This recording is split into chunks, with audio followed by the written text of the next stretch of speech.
শিক্ষার্থীদেরকে ঢাকা ইউনিভার্সিটি এসেছিল, তাদেরকে ঢাকা ইউনিভার্সিটির শিক্ষার্থীরা, এখানে ঢাবির অনেক শিক্ষার্থী এসেছিল,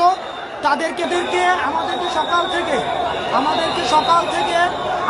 সকাল থেকে ঘিরে রেখেছে, আমাদেরকে আবদ্ধ করে রেখেছে, সকাল থেকে আমাদেরকে ঘিরে রেখেছে। এই যে আনসার সদস্যরা,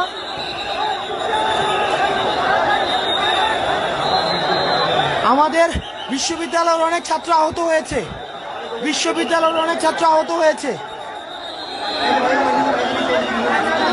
এই যে দেখেন, এই যে একজন শিক্ষার্থীকে পিটাচ্ছে, এই যে দেখেন একজন শিক্ষার্থীকে, এই যে দেখেন বিশ্ববিদ্যালয়ের সব হলের স্টুডেন্ট, এই যে